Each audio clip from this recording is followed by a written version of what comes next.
What's up, guys? Mowmatic one here. Hey, listen, the little carburetor right here, and it's a brand new factory OEM carburetor from Kawasaki, and everything was running fine. And then the customer called me back and said, "Hey, it absolutely will not start." I said, "Well, just bring it on back and I'll look at it." And he did. And I took the carburetor down, and I just want you to look at the water. Look at that, how that has already started to congeal. Now, check this out. Look down in here where the emulsion tube is. Look at those boogers starting to form. It's even got one right in the main jet there. It's no wonder this thing is not running. When I dump the carburetor out, look at all the water.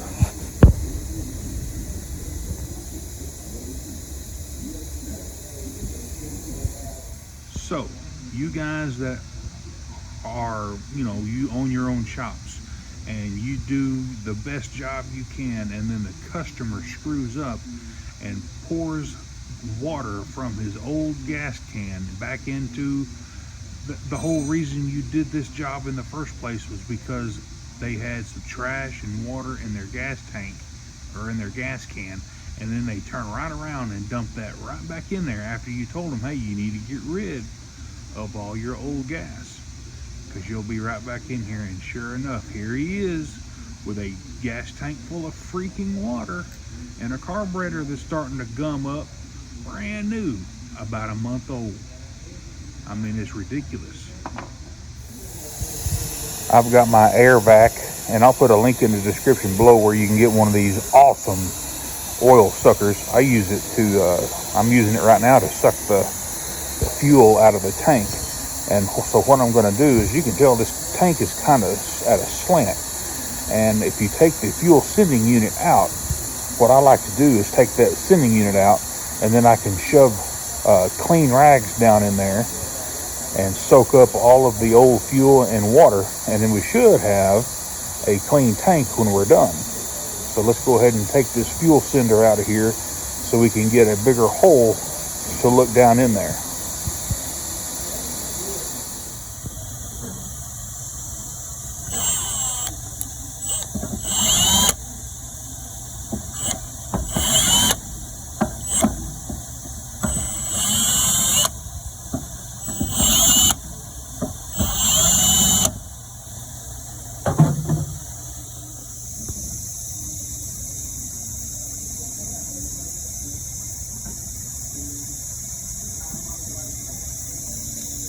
How rusted that is.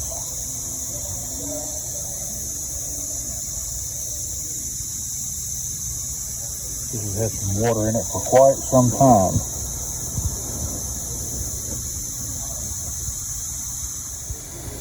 Right here is our fuel pickup, and if we look down in there, we can see that it goes all the way to the bottom.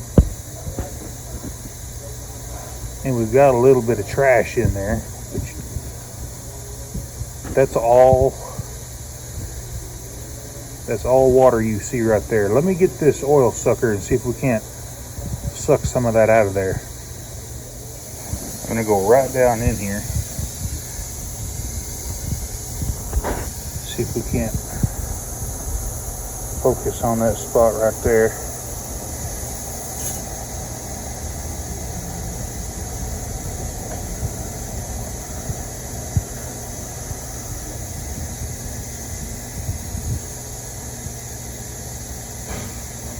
See if we can't vacuum that water out.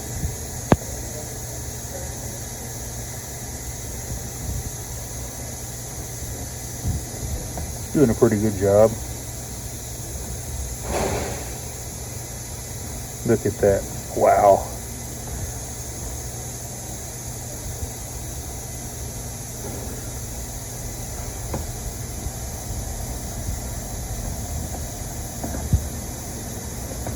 Anyway, instead of going through the filters, I'm just going to let it go to the very bottom, and we'll suck out most we can. That water should collect right here in the corner of that gas tank, and it has. So now I got the gas tank pretty much sucked dry. I'm going to shove some clean shop towels down in here all the way to the bottom, and I'm going to get me one of those claw things that I can grab the towels out of there when I'm done.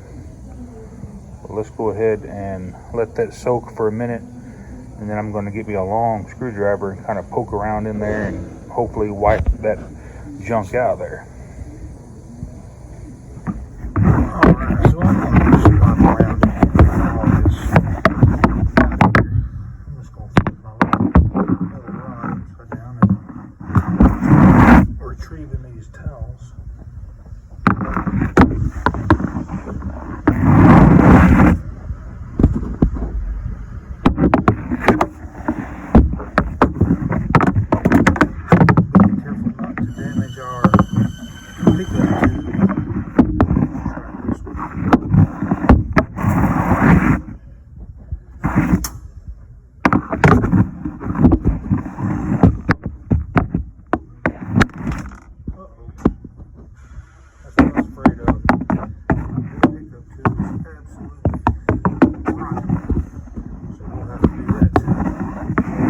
Easy to replace, you just unscrew it.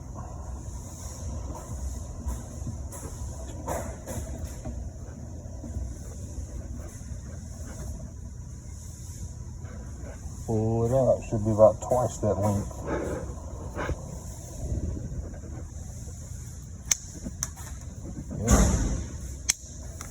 Yeah. No good.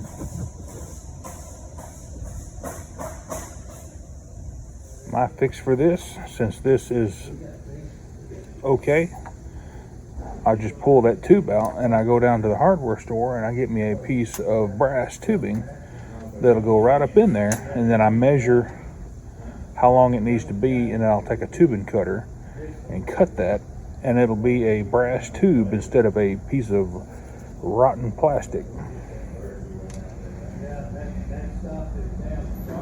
I'll run this down till it hits the bottom, and I'll raise it up about an inch, mark it, and then I'll measure from where it screws down into to here, so it's another half an inch. You can eyeball this, so about there. I'm going to cut it, and we'll see how close we got. Alrighty guys, I really wish I had the dimensions of this brass rod, because all I did was I took this in with me to Napa Auto Parts and just matched up a 20-foot piece, and as you can tell, that's all I got left out of that 20-foot piece. I've done this a many a times and it works great.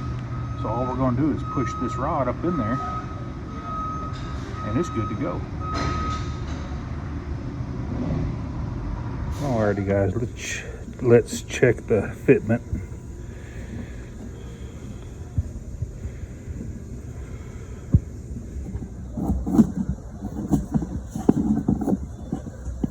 It's pretty good.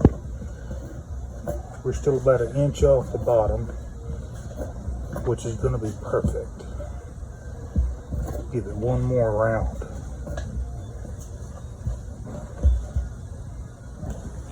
That looks good right there. And I'm going to check it with one more thing. I'm going to use my little brass rod here. Make sure we got plenty of space underneath. We do. Perfect. Now I put just a smear of RTV around the head of this fuel gauge. Just a little bit of extra. Oh, whenever you set this in here, you want it to, when you snake this in, you want it like this right here.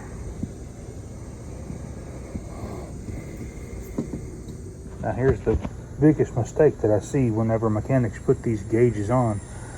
They'll put it on the wrong way. As you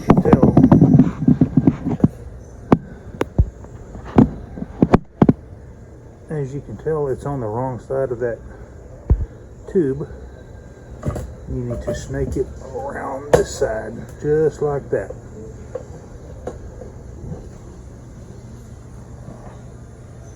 I've got about 1.5 gallons, 2 gallons. We'll put it in there and get this fuel system purged. Get that carburetor back on here that I blew out, that had that crud all in it. And we'll see if this little lady will run again. All right, we got fresh gas. We got the fuel cylinder on the right side. I got the tank as clean as I could without replacing the tank, and I think we're going to be good. Now, you may be wondering, why in the world is there 2 fuel filters? Well, that's just the way that Club Car has always done it. They have a fuel filter before the fuel pump and 1 filter after the pump. So I guess you're definitely covered so you don't get junk in your carburetor. But obviously these filters don't trap water. Well, she's definitely a runner again. She's got good idle and good wide open throttle from idle to high speed.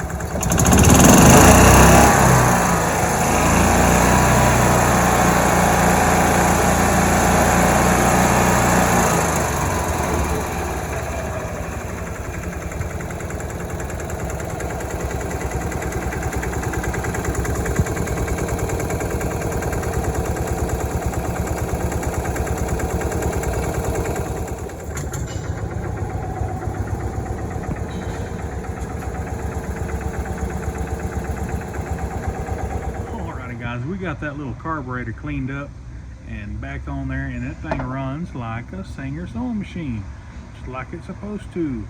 Got to keep those fuel lines, got to keep everything. The fuel system on lawn equipment or small engines these days, the fuel has got to be fresh and it's got to be clean. You can't have no water in it. If it's got some dirt in it, the orifices in these carburetors are so small that a grain of sand won't go through it and it stops it up. But anyway, guys, hey, if this content helped you out, give me a thumbs up and smash that subscribe button. And while you're there doing that, go ahead and click that heart to help out the channel. And if you ring that ding-a-ling bell, you'll get all of my new videos. Y'all have a good day. Mower Medic 1.